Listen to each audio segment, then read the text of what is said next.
हम लोग को दिया हुआ है, ये है knapsack problem of dynamic programming. तो ये बहुत ही ज़्यादा इंपॉर्टेंट कंसेप्ट है। इसके हम लोग को दिया रहेगा एक तो वैल्यू एरे जिसमें कि आइटम्स के वैल्यू होंगे, एक वेट एरे जिसमें कि हर आइटम का वेट होगा, और एक वेट ऑफ नैपसैक, ये जो अपने पास जो नैपसैक है उसका वेट है।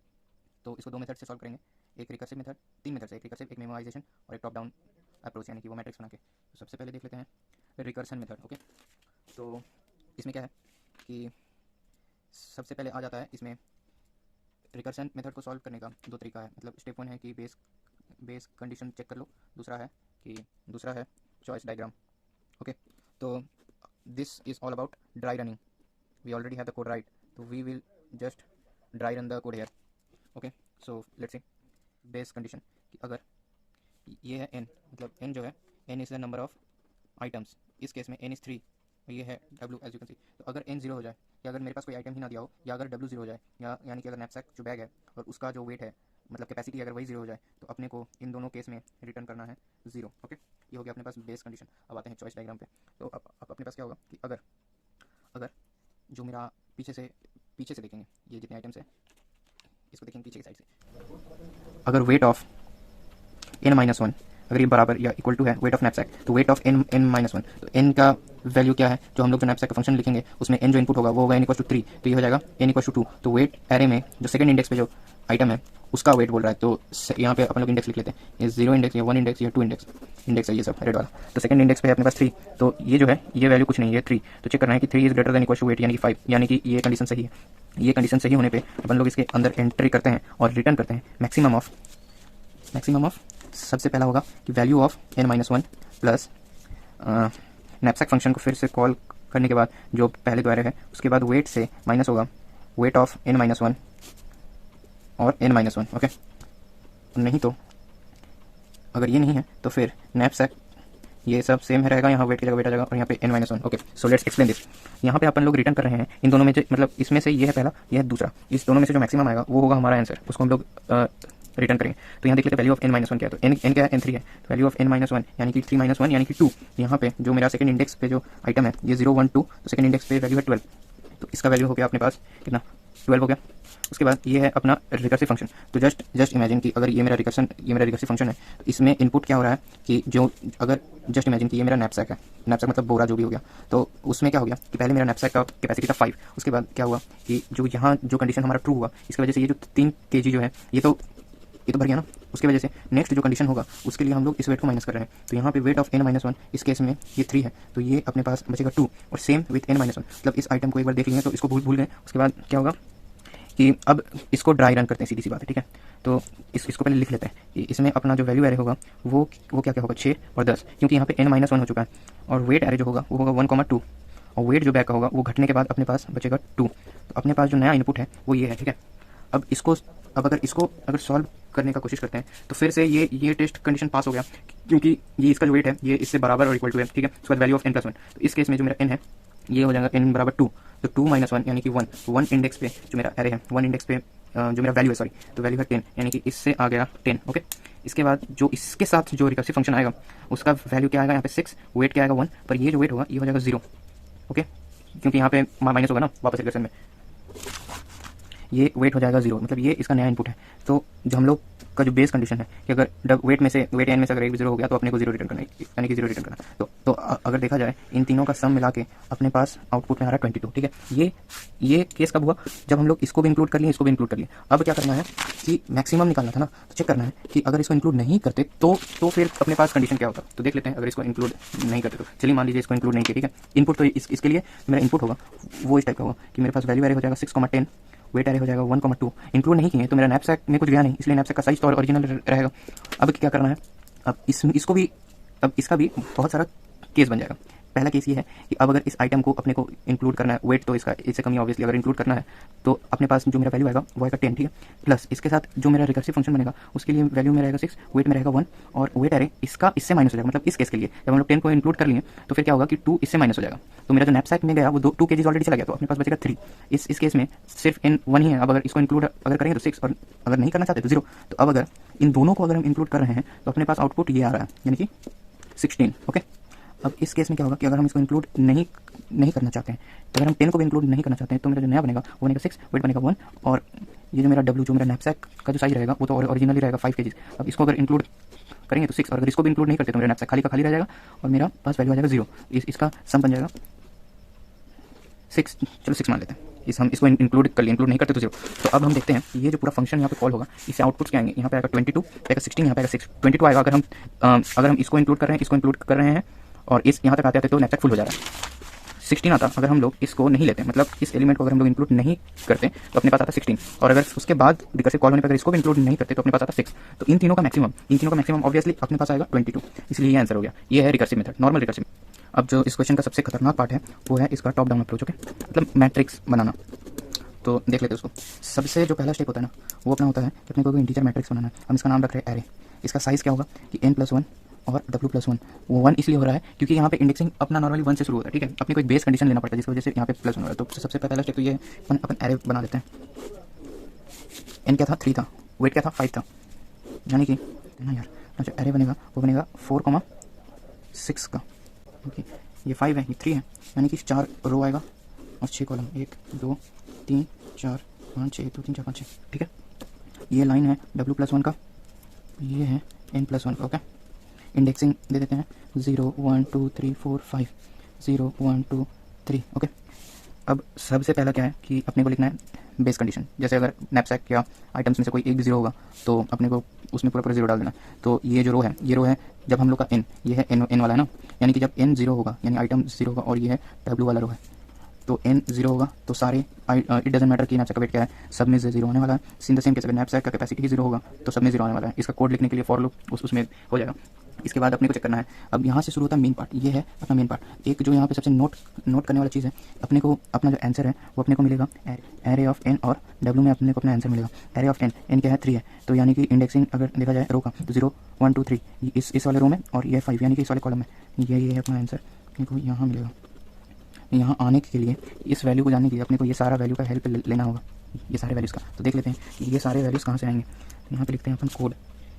सबसे पहले ड्राई रन होगा इंटीजर I बराबर 1 से लेके, क्योंकि यहाँ से इंडेक्सिंग स्टार्ट होगा 1 से लेके I लेस देन n+1 तक, और I++ for integer j = 1, j is less than W+1 j++। ये अपना फॉर लूप।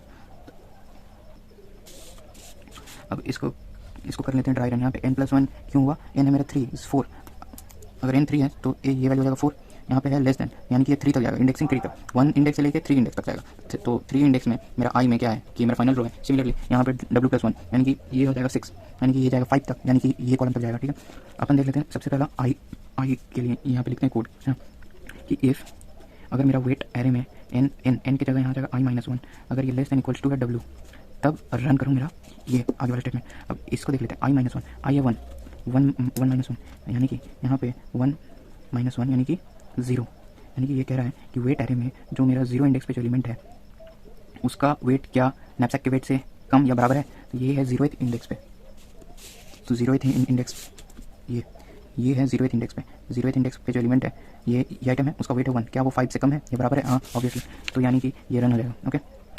इसके बाद अगर ये रन हो रहा है तो फिर क्या होगा कि जो मेरा एरे का जो एलिमेंट है, कौन सा एलिमेंट I, j एलिमेंट, उसका जो मेरा वैल्यू होगा ना वो रहेगा मेरा वैल्यू एरे में I-1 प्लस एरे में I-1 और j माइनस वेट एरे में I-1। बहुत ज़्यादा कॉम्प्लेक्स है, अच्छे से सुनना तब जाके तुमको समझ में आएगा। ये तो वो वाला है ना कि अगर इसको इंक्लूड करना है या नहीं करना है तब इसका एक एल्स स्टेटमेंट भी है। यहाँ पे क्या है कि इसका प्लस एरे ऑफ ये सेम चीज़ का array of I-1 plus W, इसका मैक्सिमम जैसे रिकर्सन में हुआ था सेम, इन दोनों में से जो मैक्सिमम आएगा उसको अपन लोग इस वाले पे, यानी कि ये आंसर वाला है ना, ये आंसर वाला है, इस पर स्टोर करना है। तो इसको करते हैं ड्राई रन, ठीक है। तो सबसे पहले I बराबर 1 और j बराबर 1 के लिए तो यहाँ लिखते हैं कि एरे ऑफ 1,1, इसके लिए जो मेरा वैल्यू है ये वैल्यू एरे में 1 - 1 यानी कि 0, वैल्यू एरे में जो मेरा 0th इंडेक्स पे है ये है मेरा वैल्यू एरे 0th इंडेक्स पे आइटम नंबर 6। यहाँ पे आ जाएगा 6 प्लस इस एरे में i-1, यानी कि i बराबर 1 है तो एरे ऑफ 0, एरे ऑफ कितना 0, और यहाँ पे जे भी 1 है तो 1 माइनस वेट ऑफ i बराबर 0, i-1 ये 0 है तो weight of 0, j minus weight of 0, तो वेट ऑफ 0 इंडेक्स का वेट कितना है 1 है, तो यहाँ क्या हो जाएगा 1 माइनस 1 है ना, यानी कि ये है array of 0,0, array of 0,0 obviously 0, ये बेस कंडीशन। उसके बाद ये जो है कि मेरा वैल्यू एरे का जो 0th इंडेक्स पे क्या है कि अपने पास 6 है। ओके, अब अपने पास है 6 और इससे आया मतलब j बराबर 1 से आया 0, अब j बराबर 2, इससे तो ये i का फंक्शन है, i तो सेम है क्योंकि i 1 के लिए अभी j पूरा रन होगा ना वेट तक, तो इसके लिए ये तो 0 ही आएगा। इसके लिए क्या आएगा यहाँ पे i-1 ये 0 हो जाएगा, और j इस केस में j का वैल्यू 2 है तो 2 minus weight of i-1, weight of i-1 कितना था 1 था, तो 2 माइनस 1, तो एरे ऑफ 0,2 माइनस 1 1, यानी कि ये एलिमेंट 0th रो का फर्स्ट कॉलम ये भी 0 है तो ये इसका आंसर भी 0 आ गया। सिमिलरली यहाँ एक पैटर्न तो पता चल रहा है कि अगर एरे में से पहला या दूसरा अगर रो या कॉलम में से कोई एक भी 0 होगा तो उसका आंसर ऑब्वियसली 0 आने वाला है, और जब तक i का वैल्यू 1 होगा ये तो ऑब्वियसली 0 होगा, ऑब्वियसली क्योंकि 1 माइनस 1 तो 0, चाहे j कुछ भी हो ये तो हमेशा 0 ही आएगा ना, तो उसकी वजह से ये सारे का वैल्यू 0 0 0 0 0 0 आता रहेगा। तो मैं यहाँ पे लिखता हूँ कि डायरेक्ट अब j का वैल्यू जो मैक्सिमम जा सकता है वो जा सकता है w यहाँ पे 5 तक, ये भी प्लस 0 ही जा सकता है। ओके, यानी कि इस पूरे रो में 6 6 6 6 6 6 आ जाएगा। ओके, इसके बाद देखते हैं अपन लोग ये वाला कि अगर इसको नहीं लेते तो क्या होता, अगर हम इसको नहीं लेते तो यहाँ पे क्या होता कि एरे ऑफ i-1 0 आता, और एरे ऑफ w मतलब ये हर केस में w नहीं सॉरी j, यहाँ पे j होना चाहिए क्योंकि हम लोग जहाँ w है वहाँ उसको j से रिप्लेस करें ना, तो इसका वैल्यू आता क्या एरे ऑफ 0, j का वैल्यू 1, फिर एरे ऑफ 0, j का वैल्यू आता 2, ऐसे अगर करके j का वैल्यू अपने फाइनल तक आता, पर हर केस में इसका आंसर 0 ही आता हर केस में, यानी कि ये जो पर्टिकुलर वैल्यू है i बराबर 1 के लिए वो हमेशा 0 ही होने वाला है। तो अगर हम इसको और इसको कंपेयर करें तो ये हर केस में 6 है और ये हर केस में 0 है, तो इन दोनों का मैक्सिमम ऑब्वियसली 6 आएगा, इस वजह से इस पूरे रो में अपन ने 6 फिल कर दिया। अब i बराबर 2 के लिए आते हैं, है ना, अब आते हैं i बराबर 2 के लिए, तो ये फंक्शन हो जाएगा इस तरीके से कि एरे ऑफ 2, j। ओके, यहाँ पे j लिख रहे हैं, यानी कि 2 मतलब ये मेरे सेकंड रो में आ गए हैं हम लोग। यहाँ पे इसको लिखते हैं कि value of i-1 plus array of i-1 minus j minus weight array में i-1। ओके, इसको यहाँ पे फिर से लिख दें, तो वैल्यू ऑफ यहाँ पे हो जाएगा 2 - 1। ओके, i है 2 प्लस एरे ऑफ 2 - 1 और j है मान लेते 1, तो 1 माइनस वेट एरे में 2 - 1 यानी कि 1, तो वेट एरे में जो फर्स्ट एलिमेंट है फर्स्ट इंडेक्स पे जो एलिमेंट है उसका वेट मतलब वेट एरे में फर्स्ट इंडेक्स पे है 2, यानी कि यहाँ पे 2, यानी कि वैल्यू एरे में फर्स्ट इंडेक्स का एलिमेंट प्लस एरे में 1, ये -1 है। ओके, ये बहुत ही ज़्यादा इंपॉर्टेंट पॉइंट है, ये पूरा क्वेश्चन का ये बहुत इंपॉर्टेंट पॉइंट है कि ये -1 ये वैल्यू कैसे आ सकता है, ये वैल्यू -1 कैसे आ सकता है। तो क्या है ना कि अपन ने ये एरे बनाया, ठीक है, ये 0 से स्टार्ट हो रहा है और पॉजिटिव की तरफ बढ़ता चला जा रहा है। बट अब अगर मान लेते हैं कि हम लोग एक आर्बिटरी मतलब ऐसा एक वैल्यू डालते हैं कि एरे ऑफ 1, -1, इसका क्या मतलब है कि फर्स्ट रो में ये फर्स्ट रो ओके, इसमें जो मेरा कॉलम है वो है -1, यानी कि ये फर्स्ट रो में ये 0th कॉलम और इससे भी मतलब अगर एक यहाँ पे ऐसा बना होता तो ये होता -1, बट अगर वो है नहीं तो इस केस में इसका वैल्यू हो जाएगा 0। अगर विश्वास नहीं है तो विजुअल स्टूडियो कोड में डाल के देख लो, समझ में आ जाएगा। इसका वैल्यू 0 देगा, यानी कि इस पर्टिकुलर का वैल्यू हमको 0 जाएगा, और इसका क्या आएगा वैल्यू एरे में जो मेरा फर्स्ट इंडेक्स पे जो एलिमेंट है वो है 10। ओके, ये आ गया अपने पास 10। उसके बाद सेम फिर j = 1 के लिए हो गया। अब j = 2 के लिए यहाँ पे लिखते जाते हैं क्या 2, j = 1 के लिए मेरे पास आ गया 10, एरे ऑफ 2 j = 2 के लिए j = ये तो सेम रहेगा, इसमें आ जाते हैं तो ये हो जाएगा एरे ऑफ 1 और यहाँ पे हो जाएगा 2 - 1, 1 तो 1 ही है तो 2 - 1 हो जाएगा 1, है ना। तो एरे ऑफ 1 और 1, तो 1 में ये जो वैल्यू है वैल्यू है 6, यानी कि इसका वैल्यू हो जाएगा 6, 1 और 1 - 2, तो ये है सॉरी यहाँ वेट एरे में i-1 यानी कि फर्स्ट में इसका वेट 2 है और j भी 2 है, तो ये इस केस में 0 हो जाएगा ना, क्योंकि ये इसका वैल्यू 2 है और j भी 2 है तो 2 - 2 ये 0 हो जाएगा, तो इस केस में भी ये 0 हो जाएगा। तो ओवरऑल वैल्यू 10 + 0 10। ओके, अब 3 के लिए देखते हैं, ये तो सेम रहेगा 10। अब इसके लिए क्या हो जाएगा कि एरे ऑफ 1 प्लस j का वैल्यू है मेरे पास 3, तो 3 माइनस इसका वैल्यू है कितना 2, 3 माइनस 2 हो जाता है 1, एरे ऑफ 1। तो इसका वैल्यू अपने पास कितना आ रहा है 6। कैसे, ये रहा एरे ऑफ 1 और 1, first row first column, first row first column 6, ये हो गया 6, यानी कि 10 + 6 16। सिमिलरली एरे ऑफ 2, 4 और ऐसे करके हम देखते चले जाएंगे, यानी कि यहाँ पे वैल्यू फिल होता जाएगा, फिल होता जाएगा, फिल होता जाएगा, और फाइनली अपने पास यहाँ पे एक आंसर आएगा। तो इस कोड को रन करने के बाद जो वैल्यू आ रहा है वो मैं अभी स्क्रीन पे दिखा दूंगा। ये आएगा इस मैट्रिक्स का वैल्यू।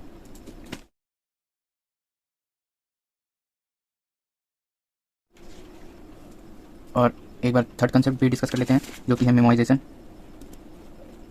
ओके, इसमें क्या होता है कि रिकर्सन का वैल्यू हम लोग कहीं पे स्टोर करते हैं। मेमोराइजेशन यही है। टॉप डाउन में क्या था कि इसमें कहीं भी रिकर्सन का यूज़ नहीं हुआ, जो था मैट्रिक्स में था।